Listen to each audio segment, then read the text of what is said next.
Assalamualaikum warahmatullahi wabarakatuh. Ini buat yang kemarin panjang banget. Saya repot untuk mendemokan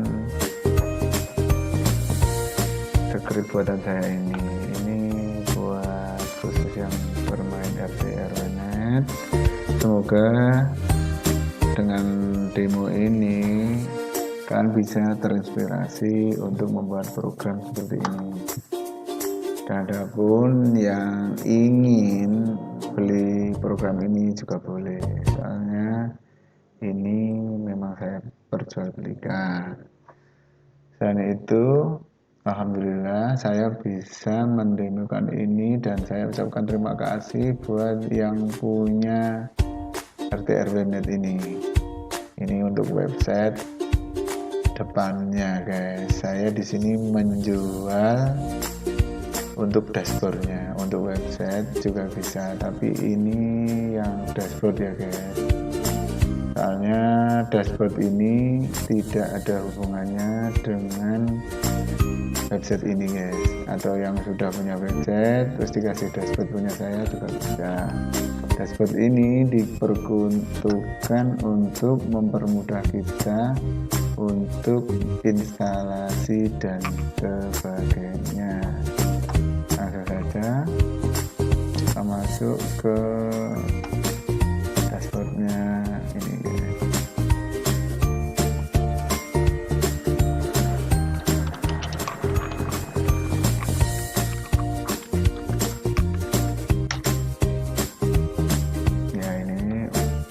Sekali karena ada sebagian link saya sensor demi keamanan. Ini saya sudah terima kasih diizinkan sama pemiliknya untuk mendemokan. Nggak apa-apa mas, ini untuk karena kliennya masih sedikit, ini untuk coba-coba nggak apa-apa untuk demo ya. Selanjutnya manfaat dari website ini satu, untuk memantau jaringan kita di luar jaringan. Istilahnya kita bisa melihat dari luar server atau publish, IP publish.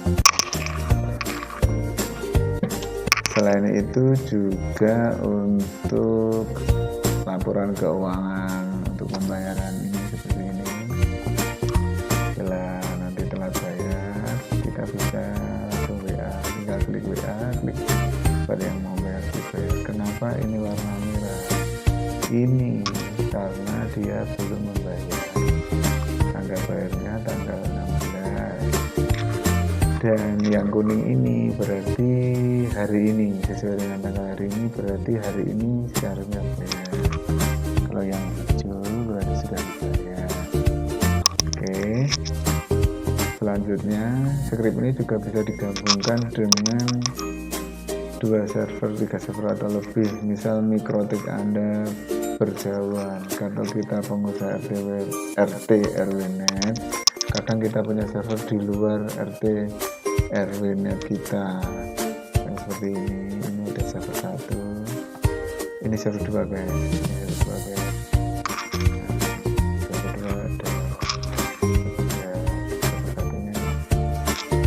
Selain itu, di sini juga mempermudah kita untuk melihat aktivitas pelanggan kita, guys.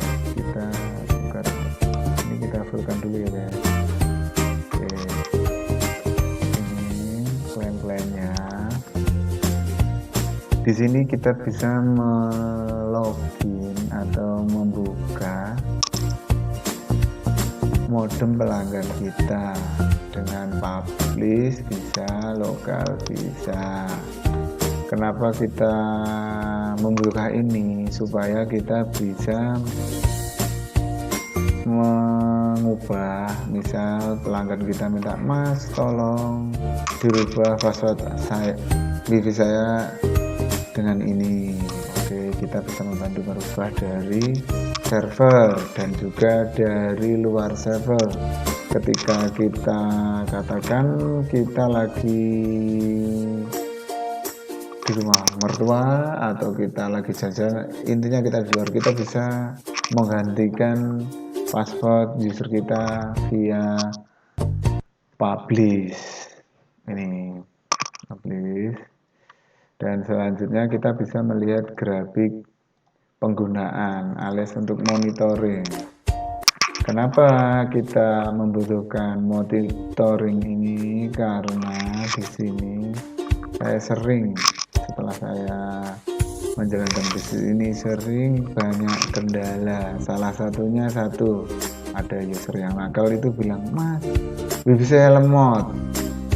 Terus dia bilang katanya wifi-nya lemot. Saya cek dari server seperti ini. Saya lihat dia bilang lemot, kok koneksinya dia sudah mentok. Saya jawab, ini penggunaan Anda sudah sesuai paket, dan memang pengguna wifi Anda banyak. Kita bisa jawab kalau memang itu gara-gara pengguna wifi-nya banyak dan sudah sesuai paket. Dia bilang lemot, wajar. Kita sampaikan ke beliau, bila masih merasa lemot, itu ada solusinya, kita upgrade, kita naikkan paketnya. Dia setuju apa enggak? Kalau enggak, ya udah, dinikmati lemotnya. Di situ kita bisa memberi kesimpulan, lemot bukan karena server, lemot karena si klien penggunanya banyak. Karena kebanyakan klien itu nggak tahu, bilang gini, lemot mas, lemot, yang disalahkan itu server. Ya sebenarnya karena ada penggunanya yang banyak. Oke, selain itu kita bisa melihat siapa yang connect di modem klien kita. Seperti ini, device-nya ada 3, SSID-nya ini, dan passwordnya ini. Kita tahu dengan seperti ini. Misal kita disuruh membenahi, masa kita datang ke rumah klien dan kita menanyakan, Mbak, Bu, saya minta password wifi-nya biar saya setting. Malu. Yang jelas kita sebagai teknisi malu. Itu kekuasaan kita, kenapa kita tanya? Seharusnya kita lebih tahu daripada mereka. Oke, itu salah satu juga keuntungan kita punya program ini. Selain itu, kita bisa memantau grafiknya tadi. Dan ada yang tanya kemarin di grup, saya sempat screenshot program ini di grup. Dia bilang, Mas, itu kalau misal modemnya diganti oleh user, apa di sini juga ganti? Iya, ini sesuai. Maksudnya data ini mengambil dari modem user. Karena saya bisnis ini, FBM ini, saya memberi hak penuh buat klien untuk bisa mengganti password dan SSID, supaya kalau dia merasa lemot, dia bisa mengganti. Karena mungkin tetangganya ada yang pakai, dia sudah saya kasih tahu gimana caranya. Tapi kalau misal dia lupa, kita dimintain mengganti, masa kita harus datang ke sana atau kita harus menanyakan apa itu password wifi-nya? Kita harus bisa. Itu pun kita kalau saat di luar server gimana? Misal kita sedang rekreasi, itu kita pakai program ini bisa. Kita demokan, siap. Kita pakai yang publish, guys. Nah, ini selesai, guys. Hiraukan saja. Nah, di sini kita sudah tahu IP-nya ini. Memang saya sembunyikan, saya buka dikit aja. Ini sudah bukan IP, ini website. Ini kita menggunakan domain. Setelah itu kita copykan password modemnya, copy. Oke, kita login, kita masukkan. Login. Nah, di sini kita tahu penggunanya ada 3 device. Kita cek di sini juga 3. Selanjutnya kita cek lagi untuk wireless. Nah, wireless ini APK wireless. Kita lihat sumber sayur untuk SSID, kita samakan ini sumber sayur. Oke. Selanjutnya kita lihat lagi password ini ya sudah sinkron kan. Ini membuktikan bahwa program ini bisa membaca modem pelanggan dengan satu syarat, modem itu harus yang tidak memakai captcha. Ada banyak modem yang login itu menanyakan captcha. Nah, itu kita tidak bisa. Kita bisanya hanya modem yang tidak ada captchanya. Entah itu ada user dan password, tetap bisa. Oke, selanjutnya coba kita ganti. Tapi kita ganti nggak enak ini guys, soalnya dia lagi dipakai untuk dapetnya. Kita lihat yang lain aja, siapa tahu ada yang tidak dipakai, kita coba ganti apakah sinkron. Oke, kita lihat dulu, ini dipakai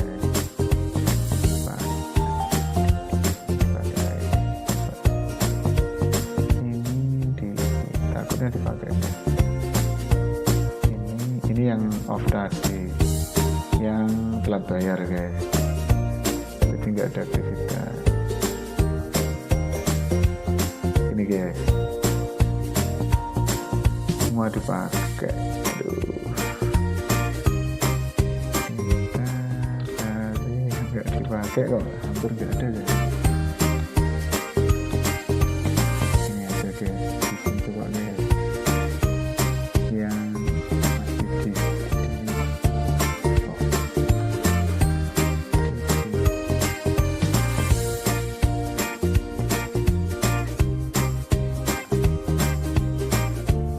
masih penggunanya tuh SSID apa ini? Bener nggak nih? Penasaran? Coba. Oke, kita buka untuk publishnya. Kita copy pak ini keluar lagi guys. Copy password modem. Oke, kita login guys. Nah, ini device connect 1. Ini dipakai. Enak nggak ya guys diganti guys? Mana ya guys? Ganti apa enggak ya? Tapi kok nggak ada di sini. Coba saya ganti sebentar aja. Oke, bentar ya guys. Biar kalau lama-lama kita kasih yang sama dia. Ini coba kita login. Oke, sama tadi syaratnya ya.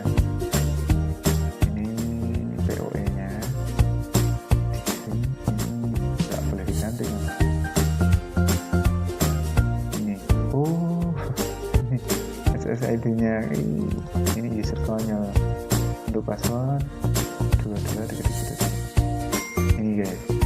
Nah, sekarang kita ganti, jangan ganti guys, nanti kita kembalikan lupa, kita tambah aja ini aja guys. Maaf ya, maaf sekali.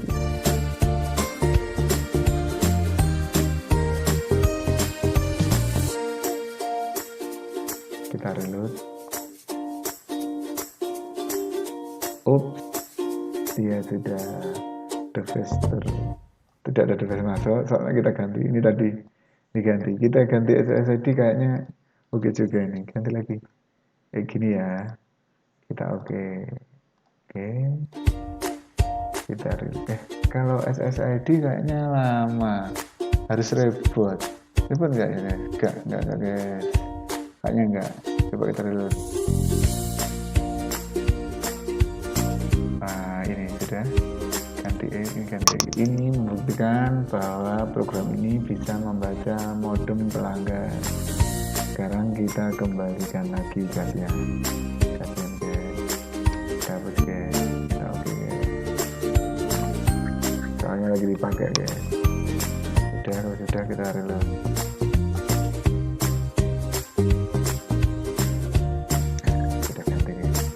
Ini guys, saya jelaskan lagi. Di sini Kenapa kadang kita lambat untuk ke delete itu lambat? Karena ini kita menggunakan yang publish itu terpengaruh sama koneksi. Misal dia pelanggan itu 2 mega, tentu saja kita akses dari luar itu berat karena hanya kecepatan 2 mega. Ataupun bila cepat, kenapa ini kayak bahasanya ini kayak bahasa Mandarin Jepang ini, mana nggak tahu lah, Cina mungkin. Ini karena itu koneksinya terlalu berat karena paketnya dia kecil. Oke, sebenarnya kecil. Jadi ya inilah memang seperti itu kalau dari luar. Selanjutnya kita demokan lagi dengan menambah user guys. Kita membuktikan kenapa pakai program ini kita sebagai orang awam di Mikrotik tetap bisa menjalankan program ini dengan cara seperti ini. Kita demokan guys. Bentar guys, ini agak saya tutup guys, gak enak sama yang punya guys.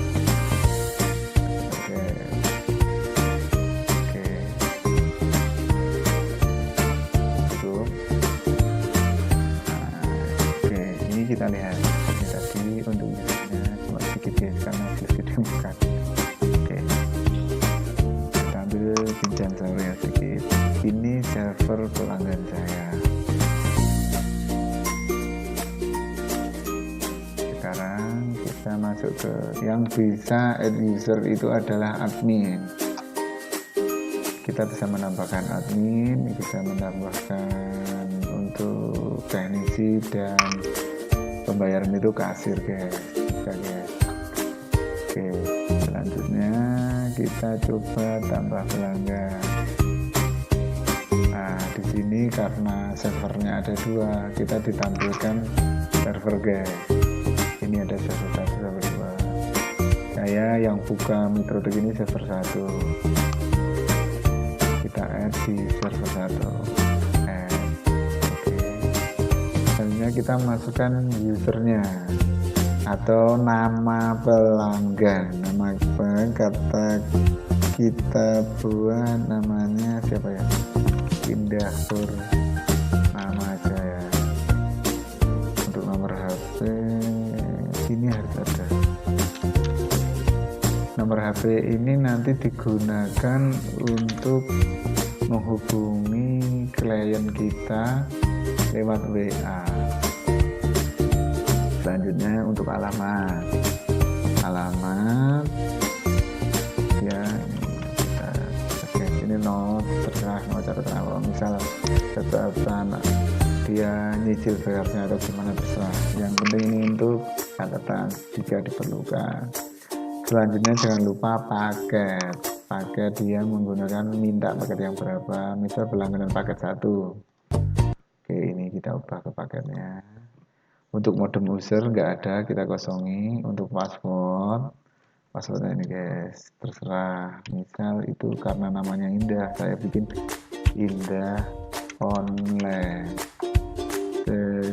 Untuk user POE nya Indah, passwordnya kita kasih 1, 2, 3 Indah. Ini aja. Oke, kalau sudah kita lihat ini baik-baik. Apakah nama Indah belum ada? Ini adanya Ida, Ilma, yang ini baik-baik. Kita add, coba kita ya, sedang memproses. Oke, ini tambah Indah.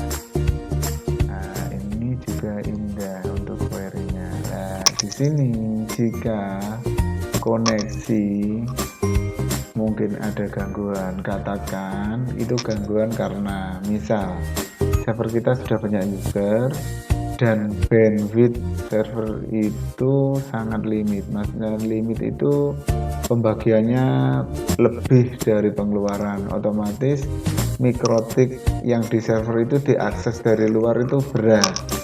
Nah, katakan berat jadi timeout, kita bisa menggunakan secara manual. Ini konfignya.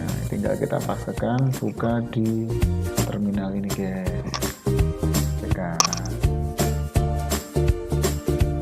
Oke, selanjutnya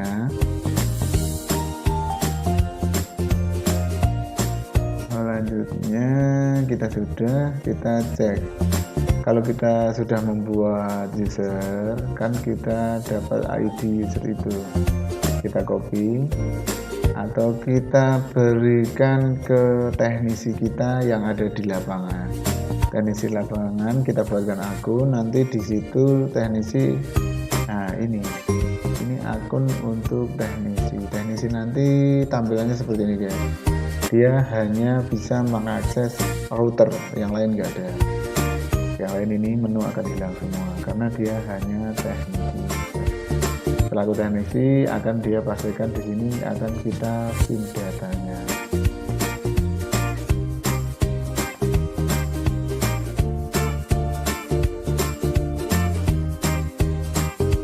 Nah, ini guys.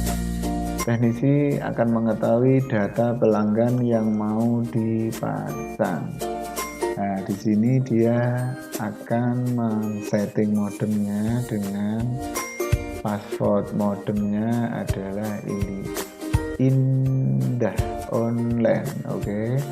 Untuk user POE-nya Indah, untuk passwordnya ini password di POE-nya. Ini sesuai di sini.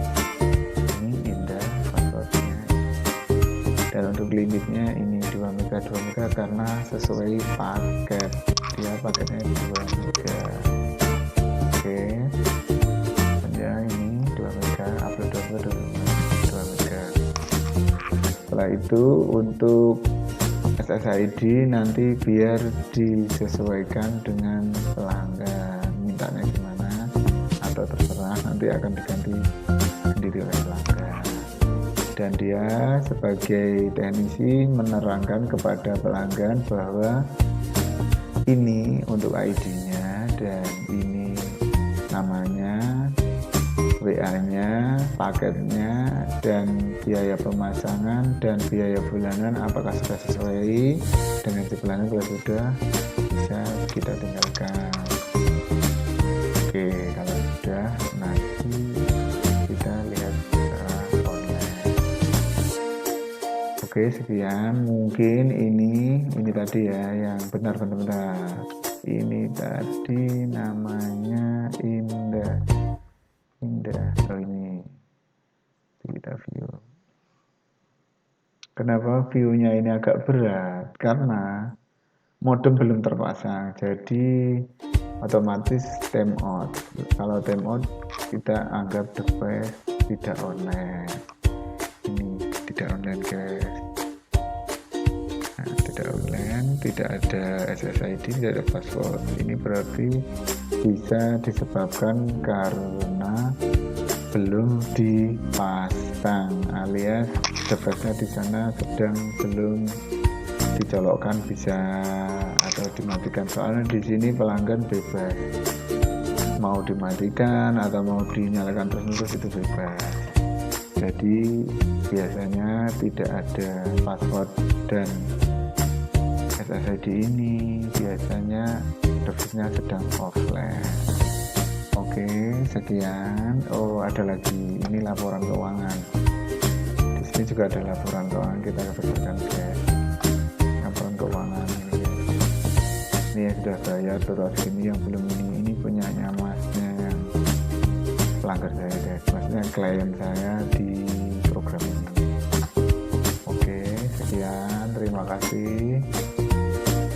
Semoga ini jadi inspirasi kalian buat yang main RT/RW-net, biar kita kalau rekreasi itu tidak terlalu pusing memikirkan server di rumah, atau yang punya server lebih dari satu, misal di tempat yang berbeda, itu tetap bisa memantau.